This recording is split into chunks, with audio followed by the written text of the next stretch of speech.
Bien. Está grabando, ¿no? Pues esta es la hora Empezamos. murciélago, ¿viste? Esta es la hora botánica. Total, total. Acá son las 10 igual, es re tarde para mí, pero todo bien. Sí, bueno, las 10 también es tarde. No, después me Ya, despierto a las 6. empezamos en honor a los distintos usos horarios que nos reúnen. Empecemos de Dale, una vez. Igual va a quedar grabado. perfecto. Ya. Chan. Ajá. Chan. Chan. ¿Has visto con efectos especiales? Sí, sí. Ya.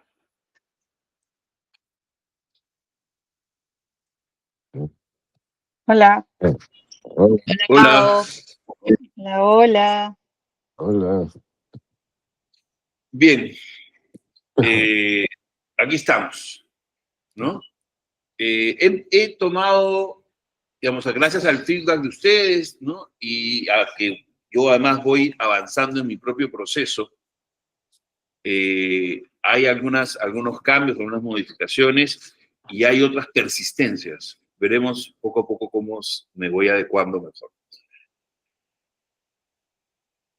Aquí está, en el plan de estudio temporada 1, estoy haciendo una mención explícita a la parte 7 y dónde estamos en relación a la propaedea, ¿no?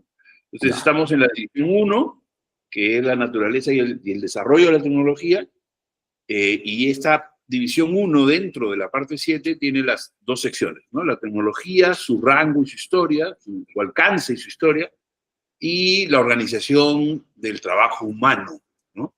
Del quehacer humano, ¿no? Esto es interesante, lo vamos a ir viendo luego. Pero hay una cosa que se usa tanto en pedagogía como en andrología, ¿no? Que es la pedagogía de los adultos, digamos, que tiene que ver con recuperación de saberes previos, ¿no es cierto? Y tratar de concatenar la sesión anterior, ¿ya? Entonces, claro, aquí la pregunta para los que estuvieron en la sesión anterior, en la sesión anterior de tecnología, ¿no? No en los machiguenga de Vladi, ¿qué fue lo más incómodo? Porque la sesión era incómoda, ojo, no, y no fue incómoda de casualidad, ¿no? Entonces, ¿qué fue lo que les pareció más incómodo de la sesión de tecnología anterior, si lo que recuerdan, ¿no? El blanco y negro. Ya, ok, la falta de ilustraciones, ¿no? Ya. Sí. Ya. ¿Algo más? ¿Qué ¿Algo palabra rara? particular? La de incómodo. Qué palabra rara. Porque, no, a mí Ajá. incómodo no. Sino, o sea, más que nada no es incómodo para mí porque me generaste muchas preguntas. Esa era la idea. Para mí tiene que ver un poco con las primeras partes de todas las secciones, que tiene que ser algo filosófico, ¿no? Lo incómodo es eso, ¿no? Es que te hace pensar, te hace dudar, ¿no? Ponerte en jaque. Para mí fue eso, pero incómodo no. Genial. Gracias. ¿Alguien más? Creo que la palabra es extraño, tal vez. Ya, Andro. ya. Porque Ya, chévere. veníamos claro, como acostumbrados a algún tipo de, o sea, cuando hemos estado estudiando al inicio, íbamos estudiando, ¿no? Y luego, ahora que hemos cambiado así como que a cada uno da clase de lo que aprende y le pasa el saber a los demás, claro, cada uno tiene una metodología, pero tu metodología fue bien disruptiva, ¿no? Y yo la verdad es que una cosa que sí te diría es que me parece que es demasiado tiempo entre una clase y la otra. Entonces me Ya. resulta difícil acordarme mucho de la primera clase, ¿no? Eso sí me pasa.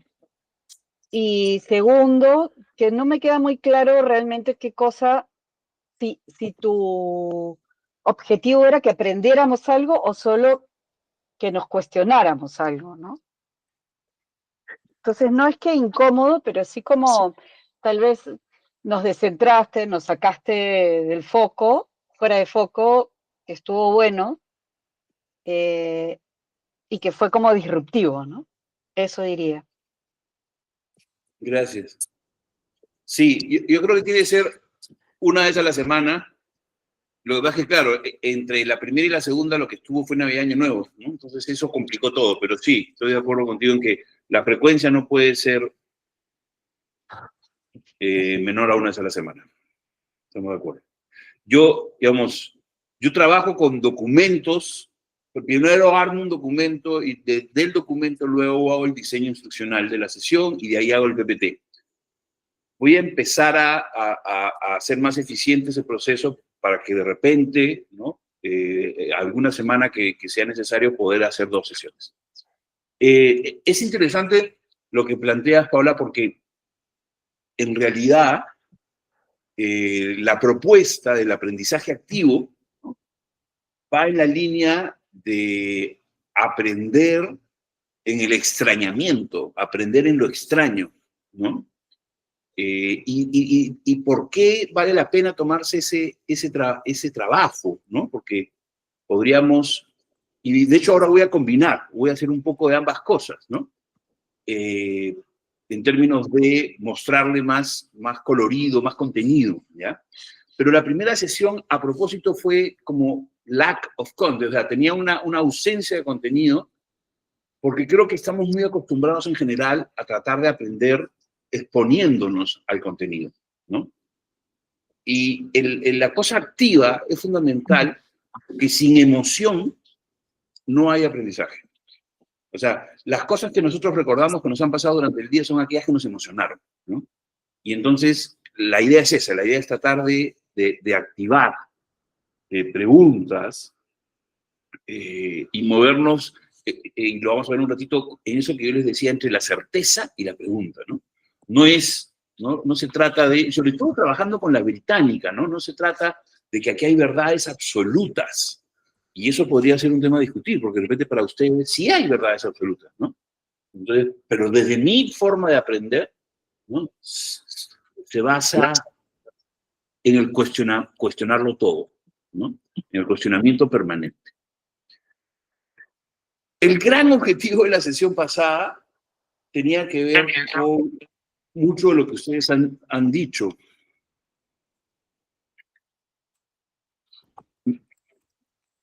Me avisan si empieza a haber acoplamiento de audio, por favor, porque estoy teniendo ese problema a veces. La obviedad, ¿no? Yo creo que empezar a trabajar con el contenido en el caso de tecnología, uno, que era contra la propaedia, porque la propaedia, como bien dijo, no me acuerdo si fue Paola, pero Camila, perdón, como bien dijo Camila, ¿no? Empieza pues con la cosa más conceptual, ¿no? La propaedia en sí misma no es un índice, va en contra justamente de ser un índice, sino más es un plan, ¿no? Una trayectoria. Entonces, la obviedad de tecnología, ¿no? Cuando decimos tecnología, sobre todo en estos tiempos, pensamos inmediatamente en lo digital, ¿no? Y pensamos, y tiene una carga para muchos muy negativa y para otros muy positiva, ¿no? Pero tiene una carga emocional importante. Entonces, por eso para mí la primera sesión tenía que ser así un poquito disruptiva, digamos, ¿no? Y tratamos de conversar o retomar o empezar a reflexionar sobre qué es la tecnología, ¿no? Y entonces ahora voy a proponer más contenido, ¿sí? Pero quisiera invocarlos a que esa propuesta del contenido sea siempre como crítico y criticado, ¿no? Para la propaedia, tecnología no es solo máquinas, ni artefactos o herramientas, y esas herramientas ya sean analógicas o digitales. Y tampoco es software, tampoco es aplicaciones, ¿no? La sesión pasada se intentó darle vueltas a que tecnología no es lo mismo que herramienta. Tecnología como sistema social, ¿no? O sea, tanto es así que desde la mirada que me está obligando a mí la propaedia, en realidad este asunto de inteligencia artificial no existe. O sea, la inteligencia artificial no tiene nada de artificial, ¿no? La inteligencia artificial es un producto cultural, es un producto de la humanidad, es humana, ¿no? No es artificial, no ha venido en platillo volador, no cayó de la nada. La tecnología hay cultura y valores, ¿no? Y la tecnología y la decisión humana, que creo que es una cosa bien interesante que está planteándome a mí mismo este estudio. Para la Propaedea, específicamente en el artículo de la introducción de la parte 7, ¿no? Se habla de la tecnología como una dimensión estructural de la experiencia humana que organiza la acción transformadora mediante sistemas de técnicas, conocimientos, reglas y decisiones. Si yo hubiera empezado la sesión anterior con esta definición, o sea, ya, ¿no? Creo que ya estarían dormidos. El Raxo ya, de repente el Raxo ya está dormido. Entonces, creo que habiendo hecho la sesión anterior, ahora estas palabras van a parecer menos huecas, ¿no? menos académicas. Pero vamos a seguir dándole vueltas a esto. Quiero recalcar que sí, pues, que creo que yo aprendo mejor y por eso tiendo a pensar que los demás aprenden mejor así. Podría ser, obviamente, una hipótesis cerrada, ¿no? Y mientras más me acerco, me muevo hacia la pregunta, certeza, ¿no? Me parece que es más pedagógico para mí. Y entonces, desde esa mirada, ¿no? Lo primero que he hecho, y yo supongo que ustedes han pasado ya por esto antes, o sea, discúlpenme si ya lo han hecho antes, ¿no? Pero para mí es como un ejercicio nuevo. Lo primero es que me he tenido que enfrentar a la Propaedea en sí mismo, ¿no? ¿Qué cosa es la Propaedea? ¿Cómo está organizada? ¿Por qué está organizada así? Yo no sé si a ustedes en algún momento lo conversaron, pero... Sí, yo hice un PPT. Yo hice un PPT y tuve problemas. Pero estuvo o sea, me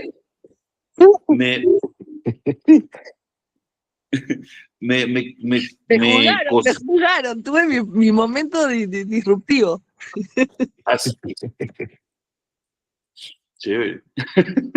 Bueno, entonces Nunca más volvió a tratar. No hizo Nunca más más clases, Camila, después de eso. Tengo miedo de entrar, chicos, tengo miedo. Ya me voy a poner las bollitas en los brazos, voy a entrar a la pileta, te juro. Todavía no tengo las aletitas. Claro, pero claro, sí, para los que no... Sí, dale. que sí, claro, que de todas maneras es solamente una ruta, como lo has puesto acá exactamente. O sea, es un mapa de conocimiento que te va llevando por temáticas, que te ordena, que te ayuda como a ordenar una forma de aprender, ¿no? Porque en realidad uno puede aprender de 1000 maneras, ¿no? Uno puede aprender de la A a la Z, uno puede aprender empezando por la P, uno puede aprender, ¿no? Hay diferentes Exacto. maneras. Y lo que te ayuda a la Propaedea es que lo hace en un orden específico, ¿no? Empiezas, qué sé yo, en química, por ejemplo, ¿no? Empiezas por los elementos y de ahí te vas avanzando poco a poco, ¿no? Entonces, lo que nos ayuda es a tener como ese orden de ese mapa de ruta, ¿no? Por eso se ha elegido hacerlo así. Pero claro, Sí. uno puede aplicar la técnica de aprendizaje que más le convenga para esa ruta, ¿no? Está bacán. Sí, digamos, además, incluso reflexionando sobre la conversación que tuvimos, ¿no? Con la intervención de Raxo al final de la sesión anterior, ¿no? Claro, la Propaedea, además de ser una propuesta de mapas, ¿no?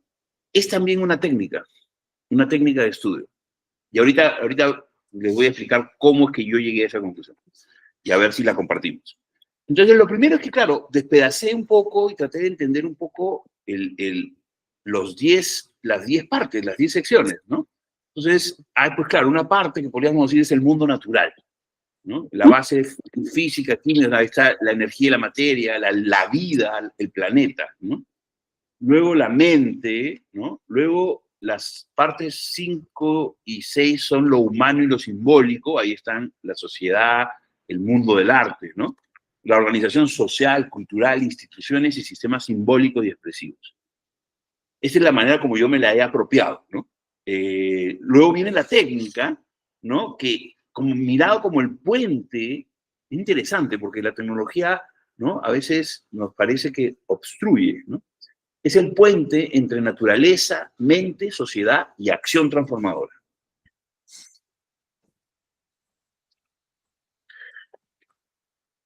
Y luego vienen los sistemas reflexivos, que a veces son los más olvidados. Religión, pero no como una condensación de las creencias, sino religión como sistema, la historia de la humanidad y los grandes temas del conocimiento humano, ¿no?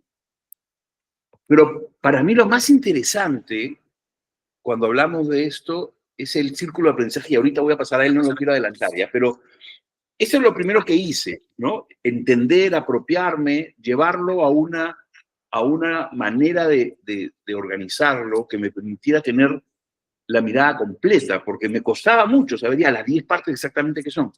Y una cosa que me llamó la atención es que no hay una parte de ciencia. Si hay una parte de tecnología y de arte, ¿por qué no hay una parte de ciencia? ¿Quién dice que no hay una parte de ciencia? Yo estaba pensando en la geografía, por ejemplo, que me interesaba, porque el mundo del arte, el mundo filosófico me parece complejo. Y estaba mirando el índice 1000 veces, 1000, el de la Propedia. Y es verdad, hay un lado científico faltante, ¿no? Hay una cosa más pedagógica, estructurada, de enciclopedia, muy para mí de antes, y lo comparo con otras enciclopedias, pero creo que tenía un fin más filosófico que más pedagógico. Esa es la sensación que me está dando ahora que la estamos estudiando, ¿no? Que estoy descubriendo ese lado, que es citar científicos, citarlos, ¿no? Citar opiniones del mundo, más que tener una opinión pedagógica, como decís, científica. Gracias. Pero científica, Sandro, o sea, ¿te refieres a qué exactamente? Porque digamos, como ciencias, ¿no? La química, la física, están metidas en la Propaedia, ¿no? Pero Claro. cuando dices ciencia exactamente para poder entender a qué te refieres. Ciencias exactas se refiere. Exactas, a matemática, por ejemplo. No, en realidad, o sea, sin tener claro el contenido de la etiqueta, ¿no? Pero yo creo que normalmente estamos acostumbrados a hablar de ciencia y tecnología, ¿no? Entonces decía, por si hay una parte que se titula tecnología, ¿no? ¿Y por qué no hay una parte que se titula ciencia? ¿No? Era ¿no? Para mí la respuesta es porque es transversal, o sea, porque en general todo es ciencia, ¿no? O sea, todas las partes están involucradas en la ciencia, porque en el fondo la ciencia, más que un tema, es una manera, ¿no? de aprender, es una manera de investigar, una manera de construir conocimiento, ¿no? Entonces creería que va por ahí, ¿no? Ya, ahora sí entiendo por qué dices. Creo que Uchi y Araceli están tratando de entrar, o si no entraron. Ahora es libre, ¿no? Entonces no me Ahora es libre, ahora pueden entrar nomás. Ahí está Uchi, ya está. Se llama Mark Sender Uchi. Y es el ratoncito, ese. Sí, es que es el de Mark. Hamster. Yo soy cero técnica, entonces uso el de Mark, el de mi hijo. Y ahí está también, ahí está Vladimir también, que no había entrado antes. Ahí está Vlad y ahí está Uchi. La que no está es Araceli. El único riesgo de tenerlo así es que eventualmente puede entrar gente que no conocemos, ¿no es cierto? Pero sería una crisis. No. Es difícil que entre gente que no conoce. Pero claro, que se convierta en un evento masivo, una de las clases, ¿no? Un vivo. Un espía que nos copia todas las ideas. Que está haciendo, claro, industrial. Uno de la británica que viene a ver qué estamos haciendo. Eso. Ha habido un crecimiento, claro. Iba a decir que había un crecimiento en las consultas desde Perú, pero en realidad no estamos solo en Perú, así que no, olvídense, no va a ser ese un indicador. Raxo los está confundiendo. No, y Uchi también anda de viaje. Acá estamos todos de viaje, yo en Argentina, acá estamos hablando, acá les cagamos el satélite. Así es. ¿Quieres en Lima? Yo tengo 6:20, por eso me rayé con la clase. 8:20. No, en Lima son 8:20. Ah, ok. Hay de 8:20, de 10:20 y de 2 de la mañana. 22, 22 acá, Patito. Acá son las 2 de la mañana. Puta, Madrid. Raxo, tú sí que eres un vampiro, Yo dije voy a dormir Sí. un poquito de 10 a 2, pero no dormí nada. Ya, bueno, nada, ya es un mérito. He logrado 20 minutos que Raxo se mantenga despierto. Vamos a ver. Ya, entonces, hacemos un zoom, ¿no? Esto es en mi primera mirada. Hice lo mismo con la propia sección 7, ¿no? Es la parte 7, ¿no? Tecnología, está dividida tiene 3 divisiones. La naturaleza, su naturaleza y el desarrollo, los elementos de la tecnología, y ahí empieza por los materiales, por el poder, la propulsión, ¿no? Ahí donde, claro, es inevitable, no vamos a poder evadir el contenido. En muchas de estas secciones, el contenido lo va a hacer todo, ¿no? Luego están los campos, los principales campos de la tecnología: agricultura y producción de la comida, tecnología en la industria, la construcción, transporte, comunicación, información y procesamiento de información, la tecnología militar, que además ha sido fundamental en el desarrollo de la humanidad. Es paradójico, ¿no? Pero muchas de las cosas que valoramos en nuestras vidas fueron productos de presupuestos de investigación y desarrollo militar. En la Propaedia de la Británica, ¿no? Tecnología no se presenta como una disciplina técnica, sino como una dimensión estructural de la experiencia humana, ¿ya? Que articula conocimiento y acción, que conecta mente y mundo, organiza la vida social, introduce decisión y poder y condiciona históricamente la cultura. ¿Por qué digo eso? Uno, por la propia estructura, y dos, por la introducción. Entonces, eso no lo he inventado, lo he leído, lo he sacado, lo he concluido de la introducción, a la que ahora vamos a entrar de lleno, ¿ya? Pero antes de entrar de lleno, ¿no? Y la razón por la que creo que la Propaedia, además de ser un mapa, es una técnica de estudio, que también me pareció interesante. Una de las primeras cosas que hizo Raxo cuando me pasó esto fue justo pasarme un texto en donde hablaba del círculo del aprendizaje, ¿no? Y ahí tengo un par de párrafos que hablan de la Propaedia que me parecen especialmente interesantes, ¿no? Porque la Propaedia es un intento de la propia organización de la Enciclopedia Británica de desnaturalizarse, porque lo natural era el índice alfabético. Y en algún punto se dan cuenta que el índice alfabético era un problema, ¿no? Y que entonces había que crear una manera, ¿no?, distinta. A mí me ha hecho recordar, la descripción de este texto me ha hecho recordar a Rayuela de Cortázar, porque finalmente, no sé si ustedes la han leído, pero yo le leo varias veces y me parece espectacular, ¿no? Porque finalmente Rayuela te plantea que hay casi infinitas maneras de leerla, ¿no? Cortázar plantea un mapa, ¿no?, para una especie de propaedia, ¿no?, pero al mismo tiempo dice que si quieres leerlo de principio a fin, y si quieres, hay la mitad del libro que puedes dejar de leer, o léelo como te dé la gana. Cortázar además de ser genio de alguna manera en su parte, no en todo, pero en esa desestructura, era justamente, él tenía una capacidad llamada, hoy en día sería diagnosticado, creo yo. El tipo lo que tenía era una desestructura justamente del protocolo, de esta cosa jerárquica que tenemos, para mí también estúpida y banal del mundo, y el tipo sobrepasaba eso. Por eso es que él podía darse el gusto de no poner, por ejemplo, reglas ortográficas y gramática. O sea, no podía darse el lujo. Es algo que a mí me tocó corregirlo en un momento con mi mamá. Y Cortázar lo que tenía era como esta mirada desestructurante, ¿no? Por eso es que creo que tiene que ver un poco con la estructura también de la británica. Los británicos, y los ingleses en todo caso, pero sobre todo los británicos, tienen esta cosa de romper con tiene algo que ver para mí con el humor, ¿no? Tiene que ver con la desestructura y a la vez el aprendizaje desde la diversión también, desde lo placentero, ¿no? Que tú puedes ir abarcando desde lo más sencillo a lo más complejo. Total. Entonces, o sea, por eso a mí me hizo acordar a Cortázar, porque estos círculos, en el fondo lo que dice en el texto, que yo sé que ustedes ya lo han leído, discúlpenme que me tome la licencia de reflexionarlo sobre algo que ya debe ser llover sobre mojado. No, Pero- está buenísimo porque hay gente nueva, Sandro, que no ha tenido toda esta evolución que nosotros hemos está tenido, que bárbaro. venimos como 2 o 3 años ya haciendo esto no es Mucho. nuevo, ¿no? Entonces, hemos visto la Propaedia varias veces y Raxo también nos ha recalcado ciertas cosas, ¿no? Como esto de los círculos, hay un montón de cosas así que está bueno reverlo, ¿no? Y siempre con Chévere. una mirada nueva, ¿no?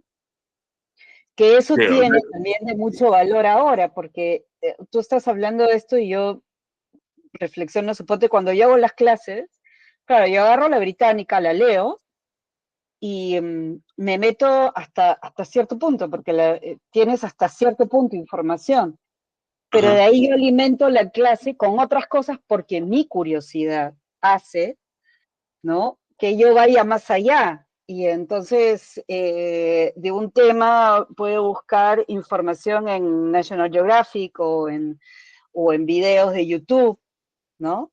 Y eso sumarlo a lo que les voy contando, de lo que voy descubriendo en la historia de la humanidad en todo lo que hemos visto, ¿no?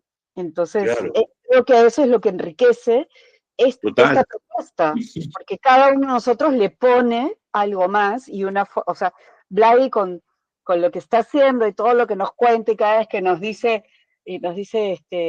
no sé, y qué loco esto, y que, o sea, cuando él va explicando su clase, que le pone lo que a él le ha llamado la atención, ¿no? Me parece que esa es lo que enriquece este grupo y que debería ser nuestro caballito de batalla para expandirnos, ¿no? Es esta Totalmente, cosa, o sea, ¿no? esa mezcla de subjetividades, o sea, finalmente la manera como construimos el conocimiento y sobre todo cómo lo vamos a recordar, ¿no? Porque una cosa es llenarnos de conocimiento, es como cuando nos llegan un montón de correos y agarramos y dices, esto lo voy a leer después, ¿no? Y esa carpeta para leer después es infinita y nunca entramos a ella, ¿no? Una cosa es que el flujo, ¿no?, del conocimiento pase por nuestros ojos y otra cosa es que nos lo apropiemos, que lo integremos en nuestra vida cotidiana. Y eso lo va a suceder desde nuestras subjetividades.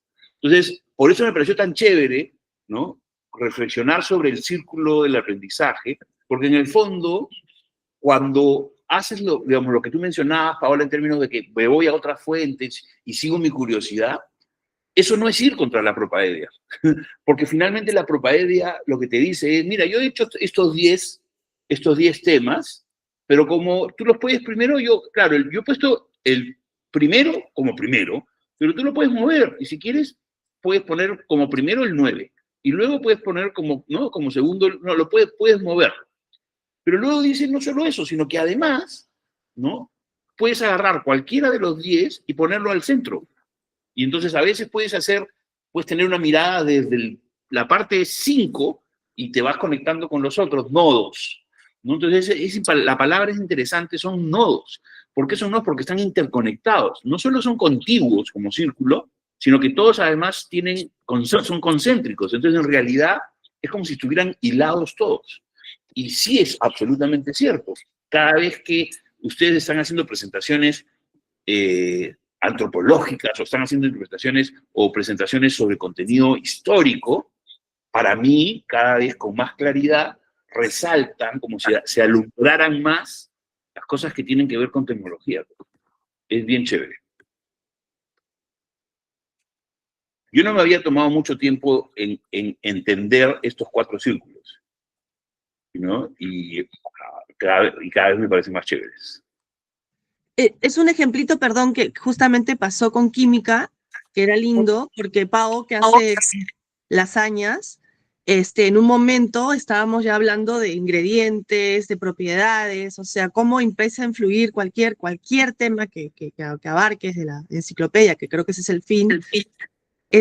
Fue eso, ¿no? Era lindo saber que había, yo también, o sea, toda la curiosidad que te despliega, ¿no? El tema de la química fue para mí fantástico, me abrió un universo y espero que continúe, ¿no? Me parece eso. No, y sobre todo con la cocina es full química, y eso lo hablamos mucho, porque porque hay recetas, por ejemplo, que tienen que ser exactas.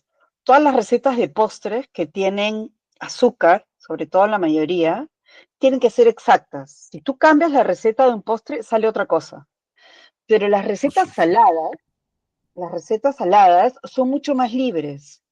Mm, Entonces, hay ahí, si tú lo piensas desde el lado químico también, ¿no? total. O sea, entonces nos pasaba eso, ¿no? Cuando íbamos estudiando química, que además, cuando Raxo les haga el resumen para los nuevos va a ser interesante, pero cuando estudiamos química, empezamos a ver muchos videos y nos alimentamos de mucha otra información del mismo tema. Y entonces ahí aprendimos un montón con formas diferentes de explicarnos una cosa, como qué sé yo, el redox, ¿no? Y cosas así. Entonces, pero y lo poníamos como, había sobre todo uno que hablaba en inglés, pelirrojo, que todo te lo ponía como cosas, ejemplos, ¿no? De lo que pasaba en la vida cotidiana. Entonces, así aprendimos un montón. Capaz no me acuerdo exactamente de la fórmula química, pero me acuerdo cómo funcionaba, ¿no? Claro. Ya. Es que, digamos, yo creo que yo recuerdo una vez que un periodista contaba la anécdota de que había entrevistado a Einstein y que le había dicho, a ver, ¿puede decirnos cuál es la fórmula? No era la fórmula de la relatividad, era otra, ¿no? Y entonces Einstein le dijo, no, o sea, no me la sé de memoria. La puedo deducir, si quieres te la deduzco ahorita, pero de memoria no me la sé. Entonces me parecía chévere, ¿no? Porque me parece que es justamente hacia donde empieza, por necesidad, hacia donde empezamos a ir, ¿no? Con cada vez más información, confiar en nuestra capacidad, en nuestra memoria, en la memoria de nuestro cerebro y solo de nuestro cerebro, puede empezar a encontrar unos límites, ¿no? Pero bien, ya esa es otra discusión. Pero entonces, ¿Qué pasó? perdón, Raca, ¿estás No, no. hablando de dormido? ¿Ya Sí, te me había dormiste? dormido, pero ya volvió. Ya, entonces, ¿no? La propiedad en general, la parte 7 tecnología, el círculo del aprendizaje. Esto solo para recordarles, ¿no es cierto?, que habíamos dicho, a ver si podíamos identificar un ejemplo de invención moderna que no surgió de un genio solitario.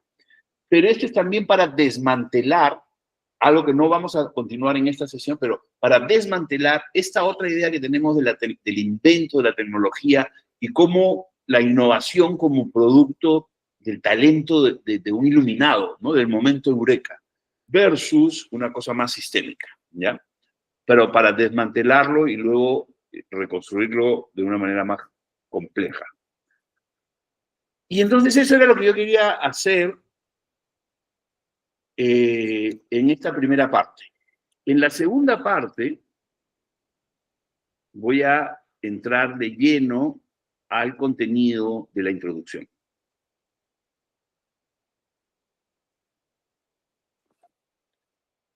Colores. No lo puedo creer.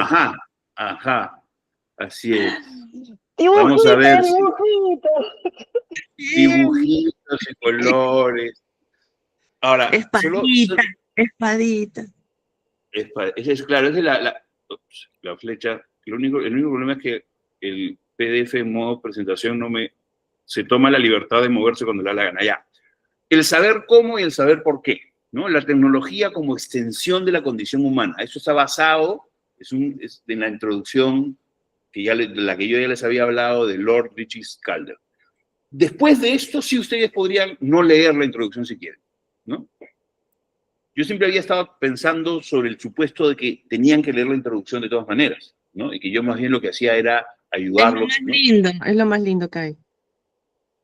Es chévere. Esos artículos son muy, muy chéveres y Buenas. estoy leyendo los de las otras sesiones también. Bien. El rasgo que nos define, ¿no es cierto? Lo primero que hace Richie Calder es, nos define, o sea, la tecnología nos diferencia de los animales, es un rasgo humano, o la tecnología es algo que compartimos con otras especies, ¿no? Y habíamos hablado de esto de que un mono es capaz de agarrar un palo y resolver algo que está viviendo a través de esa herramienta, del palo, convierte el palo en una herramienta. Entonces, usar herramientas para resolver problemas no es lo que nos define, ¿no? No es lo que nos hace distintivo, nuestro manejo tecnológico no nos hace distintivo. Es la previsión, ¿no? Lo que plantea Kahler es eso, ¿no? Es la previsión. No solo improvisamos, planificamos con anticipación. Esta capacidad de anticipar una necesidad y prepararse para ella es lo que nos convierte en tecnólogos por naturaleza. Y esto es importante porque hay pues estas tensiones de las que yo les hablaba, y una de esas tensiones es pensar que la tecnología es versus la naturaleza, ¿ya? Y eso no es verdad, ¿no? En todo caso, no es verdad desde lo que plantea la introducción, ¿no? De ese pata de Calder, ¿no es cierto? Dice, o sea, el mal uso de la tecnología, la falla en la planificación tecnológica puede terminar en una tensión con la naturaleza. Pero en realidad el ser humano es tecnológico por esencia, ¿no? Por definición.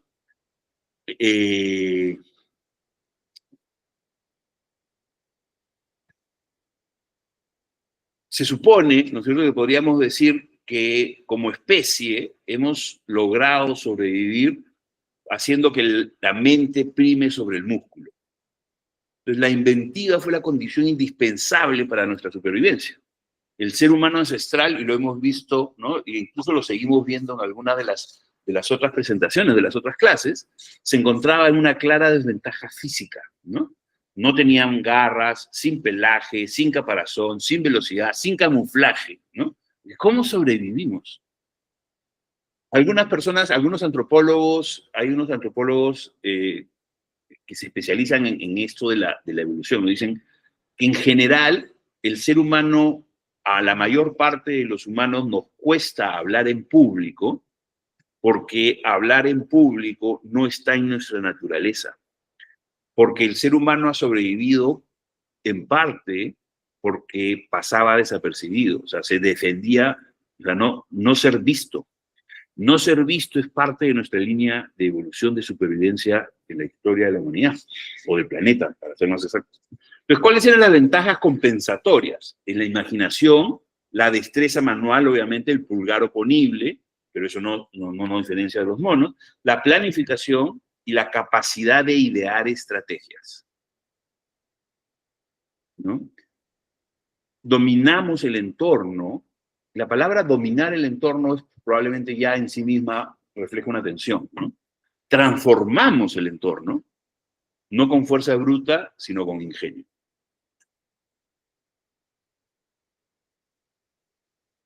¿Podemos regresar un ratito? Sí, claro. Porque el judío ¿cómo se llama? Que siempre lo cito. Me he leído sus 2 libros, pero nunca me acuerdo cómo se llama. Harari. Hola, vaya, Harari. ya. Eso. Harari. Yuval Harari. Harari. Igual. Sí. Ese es el de Sapiens. Él dice que imaginación, destreza manual, ni planificación, ni capacidad de estrategias. Él de lo que habla es de la capacidad de consensuar de alguna manera una mitología y un discurso que hace que todos creamos que el otro bando es malo y nuestro bando es bueno y que todos tenemos que movernos al unísono para defendernos, ¿no? Y que eso genera la capacidad de actuar en grupo. Pues yo le he dado muchas vueltas a la vaina, pero realmente, por más que tengas herramientas, o sea, supone un legionario que ya no solo tiene herramientas, sino que tiene metal y todo lo demás, no va a sobrevivir solo a una jauría de leones ni a huevas. Probablemente ni siquiera un solo león grande, ¿no? Que masacra, pues, y son animales que tienen además garras, pues, tienen garras, son como cuchillos en la mano, un gato gigante con 10 cuchillos en las uñas, que simplemente te abren, ¿no? Ellos se baten entre sí, pero como tienen no un pelaje, sino una piel suelta, los osos y los leones tienen una piel como que les sobra, entonces cuando se meten un garrazo, la piel simplemente se mueve así como que baila hacia el otro lado, pero no se abre. A ti te meten un garrazo y se te salen las tripas, ¿no? Entonces, lo que nos diferencia es cómo consigues que vayamos 200 juntos o 500 juntos a, a perseguir a los leones o a hacer cualquier huevada, o 100 huevones juntos, no sé cómo son las tribus de la Amazonía, pero no es fácil, pues. Unga, unga, encuentras otro cojudo, a ver, dile, oye, vámonos todos por acá detrás del cerro a hacer esta guay. Este es tu plan, ni siquiera te entiendo qué carajo me estás hablando, yo estoy en otro lado. Yo quiero ir al río, el otro huevón quiere subirse a coger setas, y el otro cojudo le quiere pegar a los demás, el otro está buscando en tirarse a alguien, ¿sabe? Dios, cada uno puede estar pensando cualquier cosa. Entonces, ¿cómo mueves a 200 juntos para que cuando vengan los leones estemos todos ahí? Entonces, lo que él habla es de esta capacidad de crear discursos religiosos y toda la mitología que viene detrás de esa huevada, ¿no? Que es toda esta forma de ver el mundo que le inculcamos a los niños y a los demás para que todos veamos el mundo de la misma manera, lo cual implica también qué cosa es bueno, malo, valores, qué hacer, qué vale la pena, ir a trabajar, ir al ejército, hacer esto, porque después cuando seas grande hay toda una mitología detrás de esa huevada, ¿no? Y él ahí pasa a hablar de qué pasa cuando la mitología la crea el AI, ¿no? Claro. Porque es perfectamente capaz el AI de meterte un discurso como las huevas. Y entonces ahí dice, puta, la cagada. No Es sé, que ahí qué aparece cosa. la psicología, pues, ahí aparece Freud, ahí nos jodimos, el psicoanálisis, ahí aparece esa parte del cerebro que genera imágenes y que puede generar proyecciones y ciencia, ¿no? Que de alguna manera es lo que estamos hablando, ¿no? O sea, acá, por ejemplo, en el lenguaje, ¿no? Tienes Eso. imaginación, destreza, manual, planificación y capacidad de dar estrategia, pero lenguaje, pues el Eso lenguaje es es que, básico, pues porque Pero tienes hay que pasar lenguaje de instrucciones señas, precisas. hay pero, lenguaje de señas, imagínate. O sea, el humano pero, puede comunicarse. claro, Sí, pero te Chomsky, tienen que entender. Tú puedes hacer todas las señas que quieras, pero si el otro cojudo no sabe tu lenguaje de Porque señas, no se sé qué mierda estás hablando. califica, bueno, Chomsky dice que el lenguaje no lo aprendemos, que el lenguaje es innato. O sea, se genera, es un ¿no? impulso. Claro, pero es O sea, a interesante mí, porque hay distintos idiomas, ¿no es cierto? Hay hasta distintos ahora yo no idiomas. entiendo cómo carajo hemos sobrevivido cuando bajamos de los árboles. Me parece una hueá locaza. Pero es que ahí es donde yo creo que hay un punto de quiebre, Rax, o sea, porque yo creo que lo que dice Harari tiene mucho sentido a partir del momento en donde prima el colectivo. Pero hay un momento previo en que somos todavía estamos más cercanos a los animales, en que todavía había una cosa muy individual, ¿no es cierto? Previo Pero incluso probablemente al cómo lenguaje. tú, a ver, Sandro Marcone, te bajas de un árbol y te vas a ir caminando por la pradera y dos huevones más, si quieres, y a tus hijos, toda tu familia? ¿Tú sabes lo que es un león? Ya, sí, está bien, pero, o sea, vamos O sea, yo he visto sigamos uno la narrativa, que tienen sigamos la enseñanía, narrativa del Calder, porque hay una cosa, ya, que es, es de largo de un carro. Y se mueve como un eh, gato, weón, salta 7 ya, metros. No, pero está Tarzán, está Tarzán. ¿Qué Tarzán? escúchame, lo que plantea Calder en el texto, ¿no es cierto?, es que es el excedente el que marca la diferencia. O sea, el punto de quiebre en la evolución humana tiene que ver con el excedente. Pero ya, Ah, ya, pero tú estás 100.000 años más tarde que yo, pues. Yo recién bajado del árbol. El excedente es de hace 10.000 años. ¿Hace cuánto bajamos del árbol? 400.000 o una cosa así. exacto, por eso.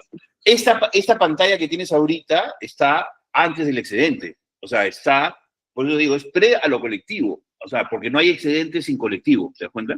El excedente no puede existir. No hay, ¿cómo hago excedentes? Hago, ¿no? Caso más comida de la que yo mismo me puedo comer, ¿no? No, digamos, el Claro, mi duda excedente no no es se siquiera cómo aprovecha. llegas a caminar, pues, porque hay chitas, weón. O sea, yo siempre de niño pensaba, no, claro, si vienen los leones me subo al árbol. ¿Has visto cómo trepan los árboles los jaguares? ¿Y los osos? Los osos suben a toda la velocidad como si estuvieran bajando, weón. La única defensa era que no los vieran. O sea, que no ser visto. Si el ser humano en ese entonces era visto, iba a perder, ¿no? Tenía que Yo tengo pasar desapercibido. mi teoría particular, basada en mi Ya, experiencia en la posesión de terrenos, ya. y cómo defienden los terrenos, pues vienen unos conjuntos a invadirte y vienen otros allá. ¿Y qué cosa es lo que hacemos los humanos? Nos tiramos piedras, ¿ya? Pero tirar una piedra parece bastante inofensivo porque tú la ves y calculas y te mueves y no te cae la piedra, o te guareces. Pero cuando son 30, no hay nada que mirar. 30 huevones tiran 30 piedras y no tienes ni siquiera que mirar al cielo a ver cómo no, es absolutamente imposible. Tú simplemente, puta, rezas, porque 30 piedras abarcan todo el cielo, pues, ¿no? Entonces, yo creo que nos defendíamos de los leones porque éramos 30 juntos y les tirábamos piedras, pues. Y así es que pasas a descubrir que las piedras las puedes romper y puedes hacer esas lancitas que presentaste ahí, toda esa hueá, porque tienes que Pero, tener un huevo de tiempo libre para viste que ponerte a jugar rompiendo piedras. O sea, ya tienes que haber ganado para ponerte a jugar rompiendo O una piedras. amenaza constante para crear una tecnología que te ayude a sobrevivir. viste que los No, Claro, no pero es animales que tienen necesariamente. lo que miedo. nos confunde es que la gente cree que, claro, yo le meto tiempo a esta hueá y descubro esa juez. Bacán, tú estás diciendo eso porque sabes que Pero se jugando tuvo que con ver esa mucha huevada gente, pues. llegas eventualmente a romper una piedra y hacer una navaja. Pero si nadie te lo ha contado, ¿qué carajos es tirando piedras? Claro.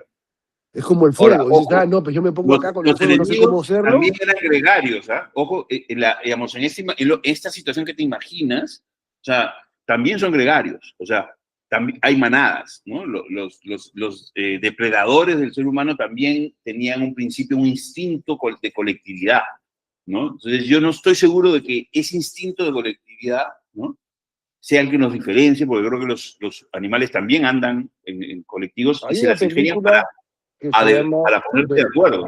hay una película de estos ingleses haciendo un ferrocarril por el África y hay estos dos leones y creen que son Garras, unos ¿no? fantasmas o no Sí. sé qué va, que atacan al colectivo que está haciendo el tren, que son un culo de gente Sí. y Sí. que tienen rifles y se los paran comiendo todas las noches, con rifles y guardianes y toda la guada, ¿no? Y estás hablando de 1800, 1900, o sea, ya no deberíamos estar siendo cazados por leones, ¿no? Ahora, imagínate que te acabas de bajar del árbol, pues, ¿no? Y estos jóvenes de los leones son bien pendejos, porque no es que ataca un león, el león ataca en manada y con estrategia, se agazapa y se acerca y está a 3 metros tuyo y de repente te salta.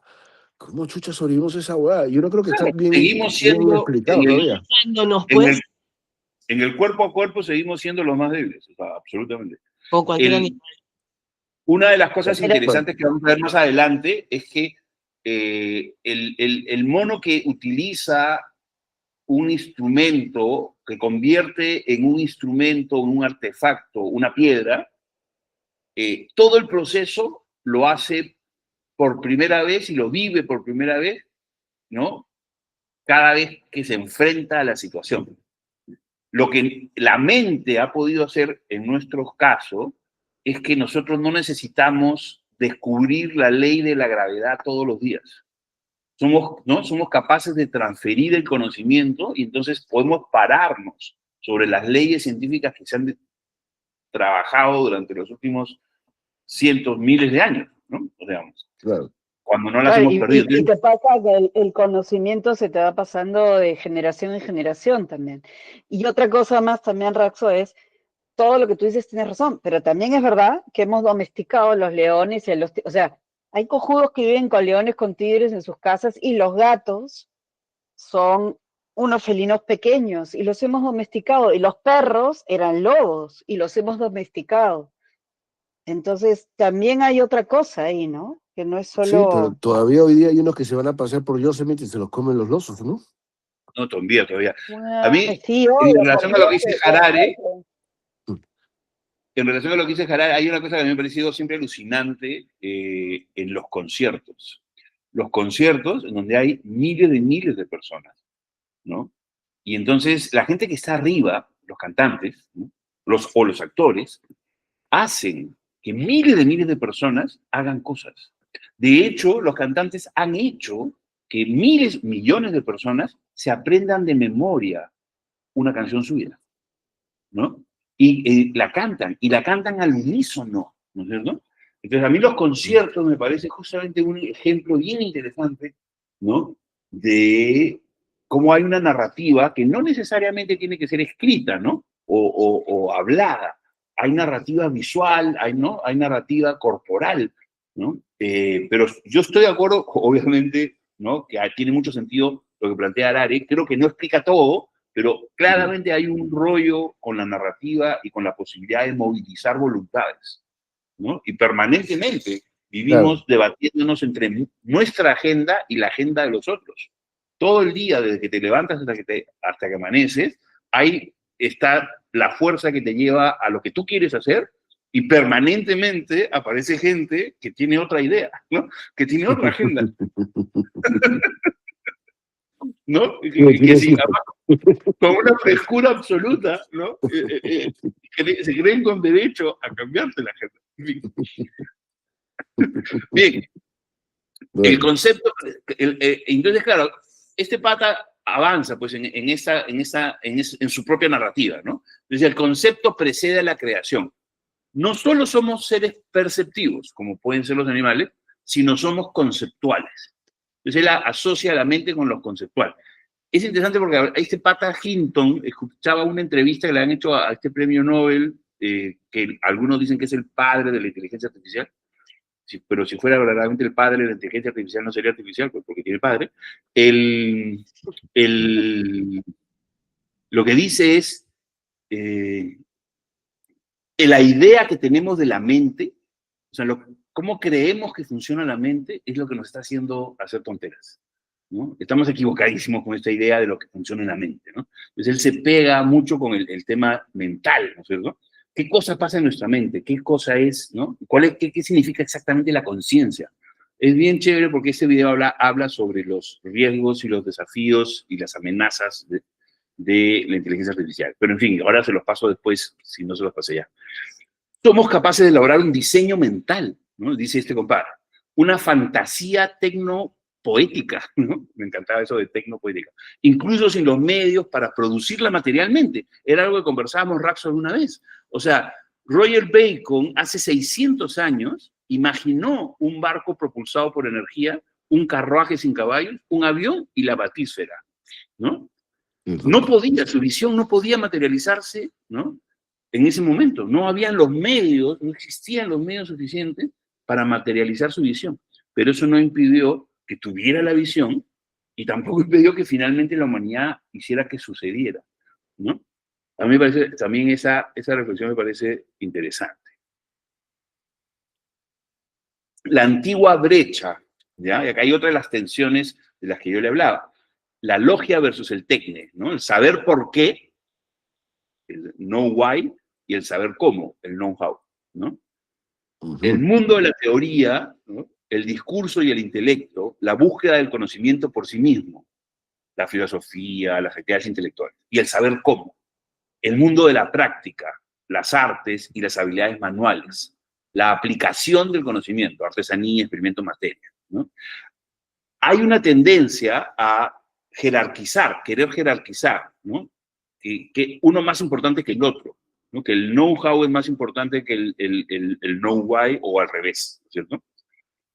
Y una cosa que cuenta este pata en su texto es que Platón reprendía a los experimentalistas porque hacían uso de la materia, o sea, que requiere trabajo manual y eso es objeto de oficios serviles, ¿no?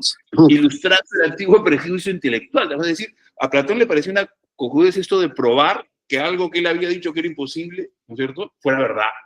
Pero le parecía no porque lo contradecían, sino porque para hacer eso, esta gente se había rebajado a trabajar la materia, en vez de solo pensarla. Qué gracioso. Desdibujando las líneas, cuando el científico es tecnólogo.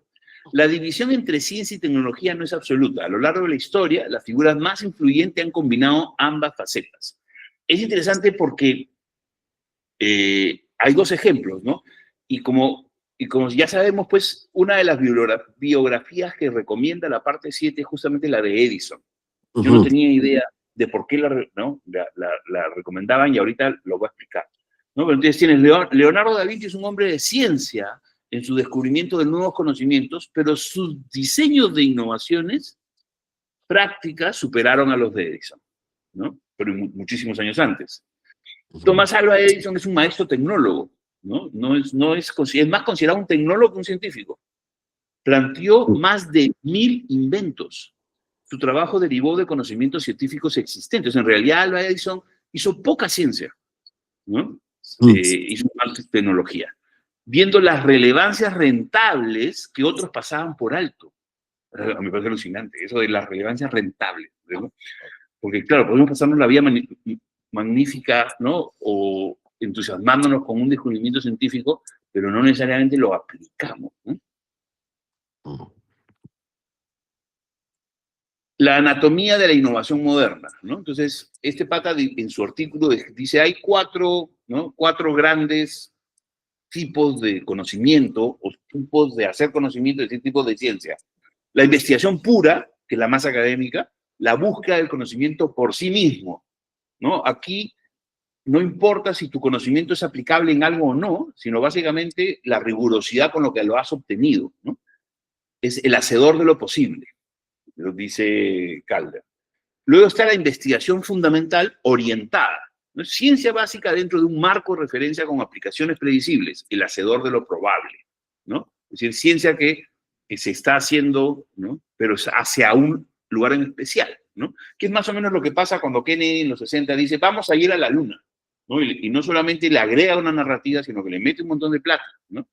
Todo el boom de lo digital de hoy tiene que ver con ese momento, ¿no? El Silicon Valley está lleno de empresas que surgieron a partir de la inversión, ¿no? Que se hizo en Estados Unidos para llegar a la Luna, si es que creemos que hemos llegado a la Luna. Investigación aplicada, ¿no? Investigación programada con un objetivo definido y resultados esperados, el hacedor de lo que debe ocurrir. En la investigación aplicada, claro, el éxito no es con el conocimiento en sí mismo, sino en la investigación aplicada es que el aparato funcione, que el deshumedecedor quite la humedad, ¿no es cierto? Si no, si el deshumedecedor no quita la humedad, entonces ha fracasado. Desarrollo, investigación y desarrollo, el I+D, ¿no? Transferencias de resultados de laboratorios a la línea de producción, el hacedor de lo que funciona, ¿no? Y es ahí donde Edison fue un rey. La invención, ya, según Alfred North Whitehead, que yo no tenía idea quién era. Regresa al anterior, please. ¿Cuántos crees, si hay 100, cuántos crees que están de los científicos están en cada uno? Los científicos deben estar cada vez menos en la investigación pura, ¿no? No sé, Y pues, deben estar... se necesita un huevo de investigación pura. O sea, en química, de lo que hemos visto, tú dices ya, puta, es descubierto pues el cadmio, ¿no? Entonces hay un huevón que tiene que agarrar el cadmio y ver qué pasa a 1 grado, a 2 grados, a 3 grados, a 4 grados, hasta 5000 grados, y de ahí hacia abajo. ¿Y qué pasa si además de esos grados le meto presión? Está aburridísimo. Aburridísimo, claro. Pero él se divierte, felizmente. Él, gracias a Dios, se divierte y toma nota y lo mete en un sistema, porque hay una sociedad que tiene una estructura que permite esta huevada, porque solito esa va a ir a la mierda, es como el mono que aprende y se olvida.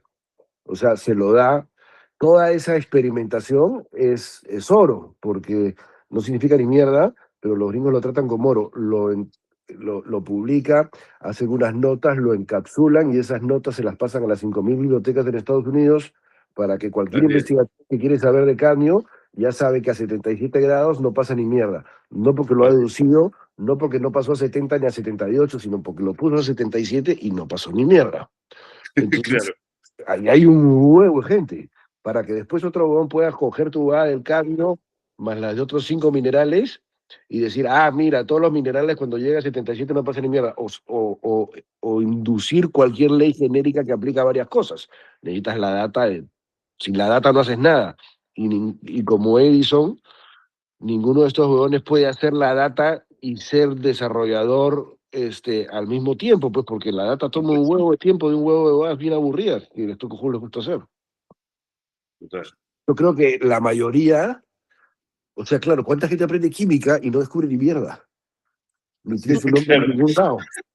Y después descubre, pero lo más triste es que podría ser que ha descubierto algo, pero se va a saber dentro de 200 años.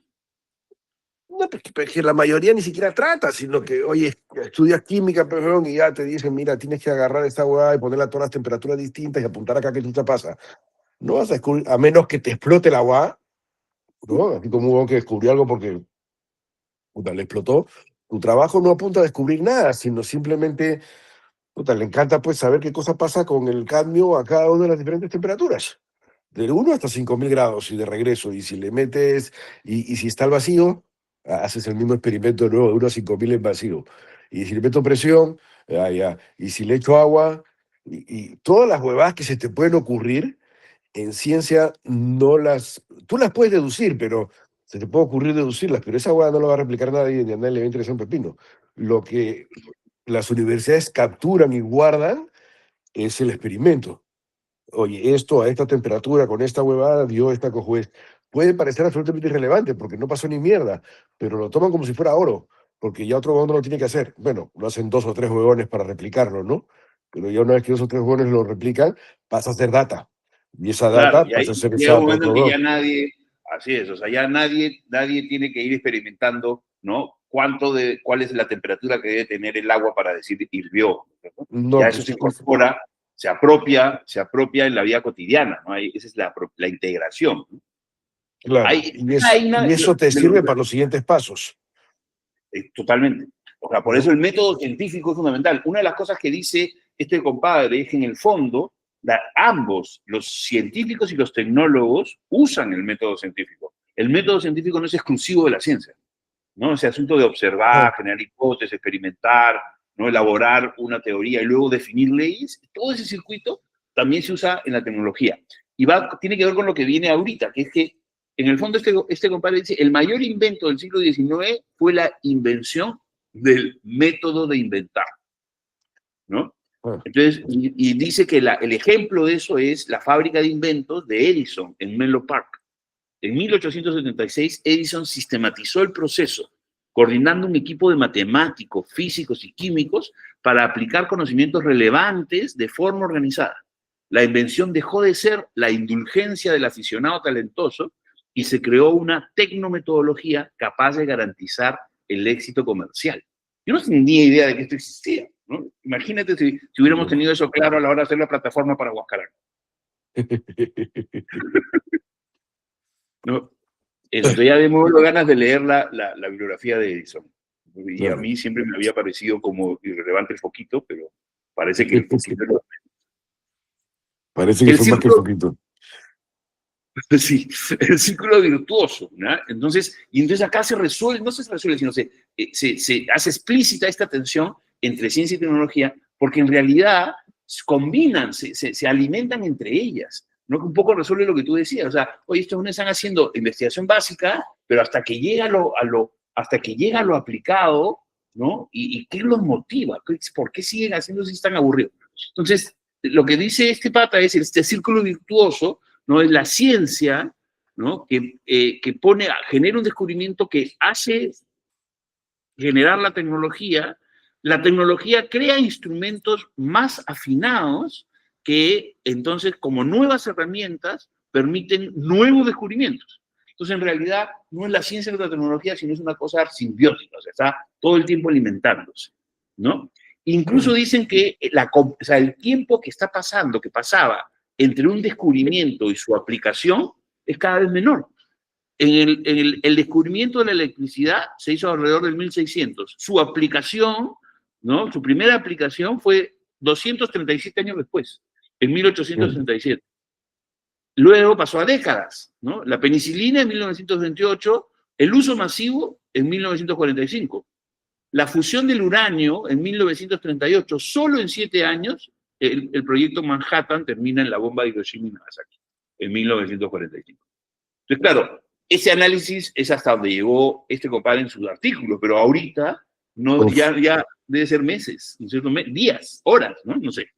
Desde la claro. Segunda Guerra Mundial hemos vivido la sucesión de la era atómica, la era cibernética, la era espacial y la era de la bioingeniería, ¿no? Este no incluye la era digital, no sé si por qué, ¿no? Pero en fin, condensando en una generación cambios equivalentes a eras históricas completas, ¿no? Entonces, la velocidad, la aceleración de todo lo que está sucediendo es lo que nos pone en jaque, nos está poniendo a prueba, ¿no? Porque una cosa es la velocidad de la tecnología, ¿no? Y la otra es la velocidad de la adopción de la tecnología. O sea, el Internet llegó al Perú en el 94, ¿no es cierto? Y todavía sigue habiendo personas que no usan Internet o aún usan Internet, pero no le sacan realmente el beneficio, el jugo. El Internet saca lo peor de ellos, ¿no? Ahora, lo loco de Edison es que no solamente llega a que estos descubrimientos científicos tengan una aplicación en una buena práctica, sino que el Ron va a un nivel más allá que dice, y que sean negocio. Exacto, exacto. Es la parte, la palabra mágica a mí me decía rentable, ¿no? Claro. A la mierda, ¿no? Nuestra relación ambivalente con la tecnología, ¿no? Tenemos el sentido eficientista, ¿no es cierto? Yo digo son los tecnófilos, ¿no? Los que aman la tecnología o los tecnófobos, los que temen, odian la tecnología. En el sentido eficientista se celebra como la solución metodológica a todos nuestros problemas, desde la administración gubernamental, o sea, la burocracia, hasta la erradicación del hambre. En el sentido monstruoso se percibe como una amenaza para la vida, los medios de subsistencia y el medio ambiente en su conjunto, ¿no? Y entonces es claro, o sea, la tecnología es vista por distintas personas en este rango de opciones, ¿no? Claro. Luego está la paradoja de la redundancia, ¿ya? En el pasado, ¿no? Este plantea que el motor de todo fue el excedente.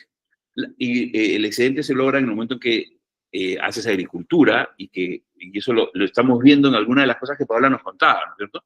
Como en algunos de los restos de las ciudades, estas turcas, por ejemplo, ¿no? Empiezan a encontrarse, digamos, sedentarismo. ¿Qué cosa fue lo que hizo sedentario? ¿Por qué dejamos de movernos, ¿no es cierto? ¿Por qué dejamos de ser nómades? La agricultura superó la mera subsistencia, produciendo un excedente. Este excedente permitió la existencia de ciudades, artesanos, eruditos, sacerdotes y reyes. Menos agricultores podían sostener a una sociedad compleja. O sea, dejar la casa, ¿no? Ha permitido la cacería, digamos, ¿no? Ha permitido, y la agricultura permitió la producción de alimentos, la generación de alimentos a una escala distinta. Sin embargo, hay algunos antropólogos, yo creo Harris Marvin, que dice, ¿estamos seguros que hemos evolucionado? Porque si miramos el número de horas que trabajaba un cavernícola versus la cantidad de proteína que ingería, y la comparamos con un agricultor de Minnesota o de Wisconsin, ¿no es cierto? Es menos horas por gramo de proteína, ¿no? Es más, ¿no? Trabajando más. Entonces, claro, pero ¿qué hemos ganado, qué hemos perdido en esta evolución, ¿no? En el Eso también presente, dice el Harari ese que con nombre de trabalengua, que en realidad estábamos mejor alimentados antes de la agricultura, los huesos eran más sanos, no teníamos caries y teníamos una vida mucho más entretenida, pues porque era mucho más divertido irte a cazar por ahí que estar todo el día, carajo, arando el campo. Pero el problema es irreversible, porque en un valle donde 100 cazábamos, ahora 10.000 vivimos de la agricultura, pero si los 10.000 nos ponemos a cazar, nos vamos a cazar entre nosotros porque no va a alcanzar la comida. Entonces no hay forma de ir para atrás, no hay forma de retroceder, ya nos jodimos. Y es interesante porque, digamos, todo este rollo que hay sobre, por ejemplo, la inteligencia artificial, ¿no es cierto? Y cómo van a haber unos empleos que van a desaparecer. O sea, es interesante constatar que ha pasado todo el tiempo nos pasa. Todo el tiempo se cambia la matriz, ¿no? Es histórico que cambie la matriz y que algunas de las cosas, entonces, algunos dicen que justamente la inteligencia artificial, al hacer cosas operativas, va a permitir recuperar más tiempo de ocio y recuperar, ¿no? Que es la redundancia, ¿no? El desplazamiento que es el presente. Entonces, en el pasado fue el excedente y ahora es la redundancia. El desplazamiento tecnológico actual crea una nueva forma de redundancia: desempleo, subempleo, ocio o no trabajo. Esto exige reajustes sociales profundos para encontrar expresiones no manufactureras de las capacidades humanas. O sea, vamos a tener que empezar a encontrar ocupaciones, y ya está sucediendo, ¿no es cierto? Porque recordemos que además que este artículo es escrito hace unos años, entonces hay muchas cosas que no sabía. En realidad ahora me queda la duda, no sé siquiera si está vivo, es el pata que escribió el artículo.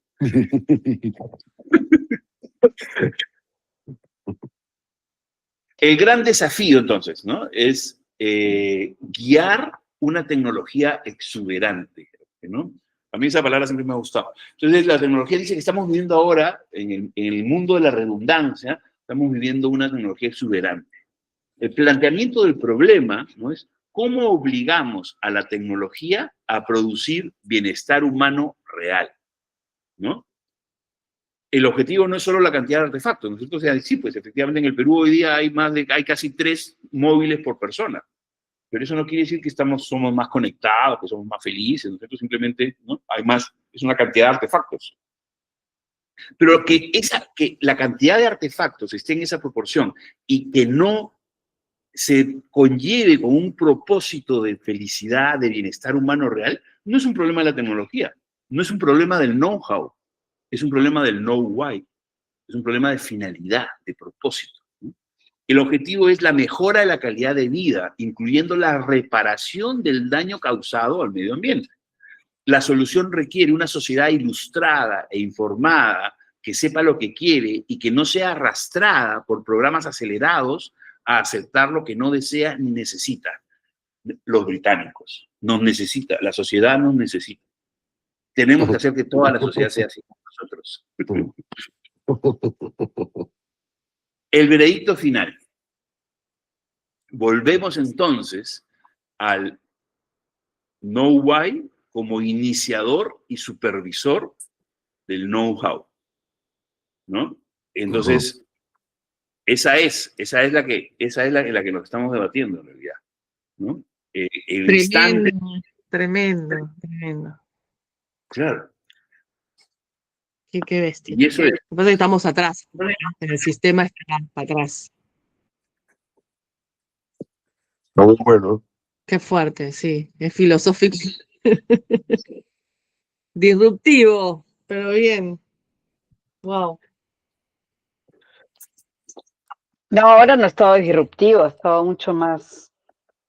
No, hablo de la clase, la realidad. No, por eso, la clase hoy no estaba tan disruptiva, sino que ha estado más para pensar, ¿no? Filosófica, que era lo que estábamos hablando, Sí, ¿no? totalmente. Es que es eso un poco lo que te propone la Propedia, por eso es que cita, o sea, me parece genial lo que estamos haciendo, lo que están haciendo, esta propuesta de filosofar uno, ¿no? De crear filosofías propias, porque eso es lo que propone la británica, que no nos quedemos en la palabra del sabio, entre comillas, ¿no? Porque todos somos sapiens, o sea, justamente si logramos esa sapiencia en comunidad, es lo que propone todo. Y no hay forma, es como el ejercicio de la ciencia, ¿no? Si no la ejerces y la pruebas y empiezan a aparecer personas que opinan, que la mejoran, que te cuestionan, y te vas a quedar ahí en tu cuarto con tu aparato sin hacer nada, ¿no? Si no tiene una utilidad. Eso, el propósito, la finalidad, ¿no? En teoría, Claro. todo el desarrollo de la tecnología se ha quebrado en algún momento, ¿no? Y entonces la tecnología o la abundancia de esta tecnología exuberante, ¿no? Empieza a distanciarse de la necesidad, ¿no? Por las patentes, yo creo que por el mercado. El mercado ha generado compra de cosas que no deberían poder comprarse, ¿no? Como las patentes y la educación y la salud, ¿no? Esas cosas. El otro día escuché que le preguntaban a Elon Musk si había algún invento de la humanidad que sería mejor no haber inventado. Él, sí, claro. Y dijo que ¿Y qué dijo? los videos cortos. Bueno. Pelotudo. Los videos cortos parece que sería mejor no tenerlos. Es un hijo de puta. Ay, perdón, está grabado. Para la grabación. Ahorita, sí es. Bueno, Lo los haga. dejo. Me voy a Bueno, dormir. gracias. Gracias.